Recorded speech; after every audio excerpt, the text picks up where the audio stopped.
ज्यादा दूर नहीं है वो शहर, आपसे कुछ ही दूरी पर है। कौन सा शहर है? संभल। संभल ज्यादा दूर है क्या आपसे? आपके कुछ ही नजदीक में है। भगवान का जो कलयुग में अवतार होगा, 24वां अवतार, वो संभल नगर में होगा। और भगवान किस नाम से जाने जाएंगे? जैसे मैंने गिनाए ना अभी नाम, राम, कृष्ण, बलराम, दत्तात्रेय, है ग्रीव, हंस, परशुराम, ये भगवान के अवतार है सब। अब कलयुग में जो भगवान अवतार लेंगे किस नाम से जाने जाएंगे? कल्कि। किस नाम से? बोलिए कल्कि भगवान की। एक बड़ा सुंदर भजन है, उस भजन में पूरा व्याख्यान है, सुन लेंगे जरा ध्यान से। अभी फिर बातें करने लगे, तालियां बजाते रहे। हाँ बातें कर लो भाई, इनकी आदत आ जाएगी, बातें जरूर करेंगे। देखिए मैंने बताया ना, ये एक भजन सुनाने जा रहे हैं। इस भजन में पूरा व्याख्यान है कि कलयुग में कौन से भगवान का जन्म होगा, कहाँ जन्म होगा, किस नाम से जाने जाएंगे, क्या शस्त्र लाएंगे। ध्यान से सुनेंगे, आइएगा। बोलिए कल्कि भगवान की जय हो। और इधर हमारे बलदेव जी कॉपी लेकर के घूम रहे हैं, इधर ये बिटिया घूम रही है। भाई सहयोग बराबर करते रहे, नाम लिखवाते रहे, और जो अन्न वगैरह लाया है वो यहाँ ला करके रख दे। देखिए जयकारे लगाने में भी इतनी कंजूसी दिखा रहे हो, दान दक्षिणा चुना कर रहे थे, लेकिन बताया है कि जो भगवान के नाम पर सीधे हाथ खड़े करके जयकारा न लगाए वो अगले जन्म में टौटे हो जाते हैं, फिर हाथ नहीं होते हैं। इसलिए जिसको भगवान ने सुंदर हाथ दिए, जिनके हाथ गिराएंगे वो मत करियो, जिनके हाथ खुद के भगवान के दिए हुए हैं करो सीधे सीधे हाथ उठाओ। बोलिए कल्कि भगवान की जय हो। भगवान श्री नारायण का, भगवान श्री हरि का जन्म कलयुग में कहाँ होगा? अरे अवते संभल नगरी। अच्छा किस किसने देखा है संभल? हाथ खड़े करो। संभल किस किसने देखा है? हसनपुर से आगे बढ़ता है संभल, है अमरोहा जिला, फिर उसके बाद संभल। महाराज जी हसनपुर का जाएंगे, ये तो पहले अमरोहा, अमरोहा से जोया, जोया से सीधे संभल, सीधे जाते। आइएगा, संभल में कल्कि मंदिर भी है, जो ऐचोड़ा में बना रखा है ना, ये काल्पनिक है, लेकिन असली जो कल्कि मंदिर है, जो विख्यात लिखा है भागवती में, वो संभल में लिखा है, ना कि ऐचोड़ा में लिखा है। अरे अब के संभल नगरी, अरे आवे वो कन्हैया मुरली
जब द्वापर में आए तो कौन सी बिरादरी में आए?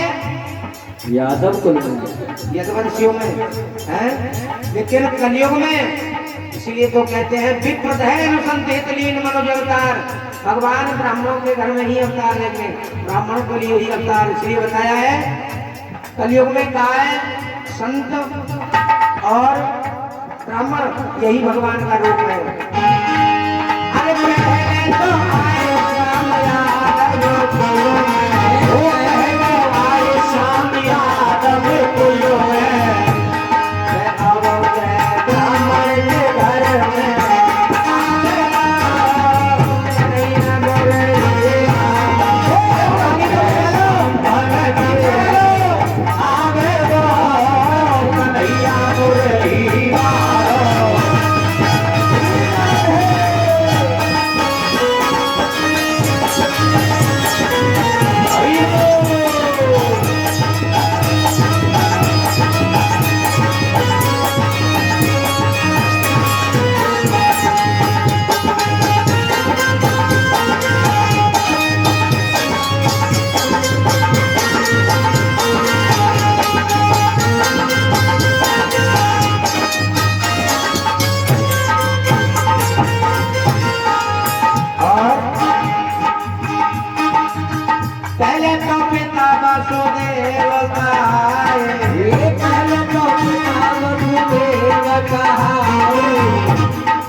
सबको को पता है वसुदेव कौन थे?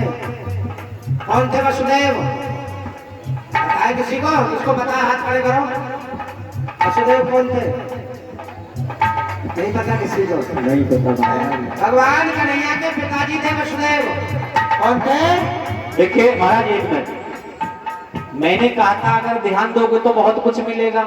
अभी महाराज ने जब भजन सुनाया तो भजन की कली में ही बोला कि पहले तो पिता वसुदेव कहा है, उसके बाद पूछ रहे हैं तुमसे कि ये बताओ वसुदेव जी कौन थे।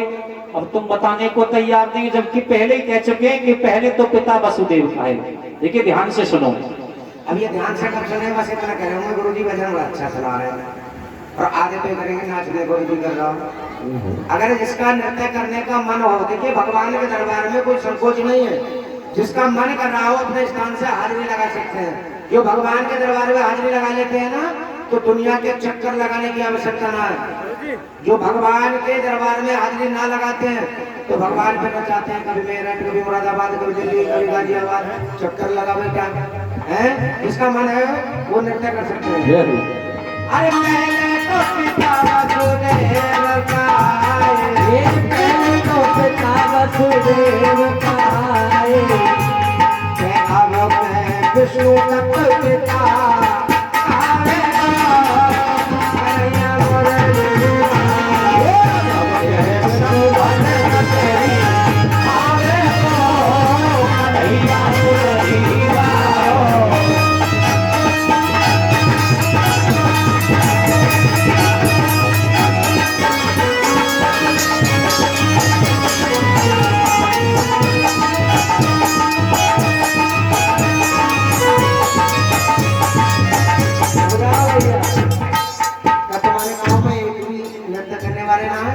अभी तुम्हारे घर में डीजे बजने लगे ना तो सब नाचेंगे, कोई ना देखेंगे कि मेरे जेठ खड़े हैं, मेरे ससुर खड़े हैं। ये भगवान का दरबार है। जिसका मन हो, देखिए जबरदस्ती किसी से नहीं है, जिसका भी मन हो कि मैं भगवान के दरबार में हाजिरी लगाना चाहूँ, वो अपने स्थान से हाजिरी लगा सकता है।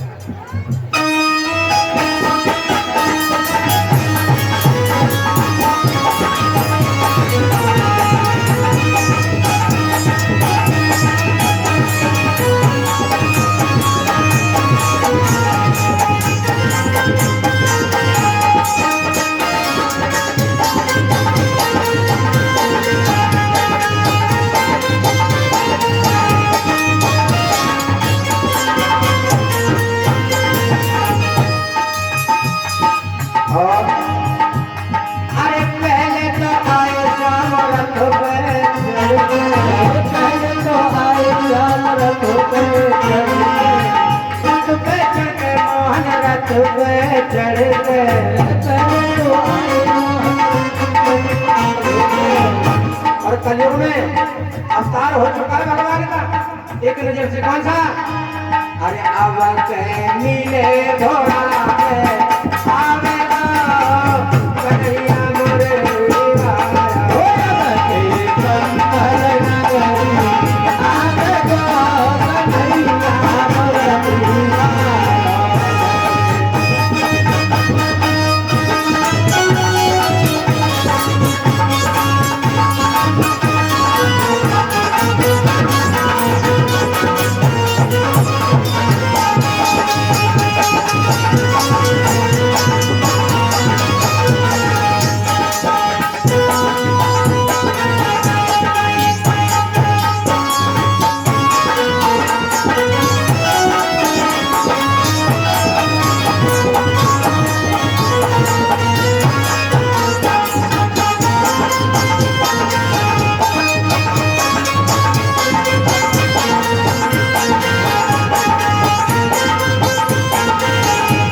द्वापर में तो भगवान बांसुरी और चक्र लेकर के आ गए। काम चल गया, बांसुरी बजाई, गैया इकट्ठी हो गई, गोपिकाएं इकट्ठी हो गई। लेकिन कलयुग में तो पापी इकट्ठे हो रहे, और पापियों के लिए भगवान उनका सर्वनाश करने के लिए क्या लाएंगे? अब मैं हर साथ में लावे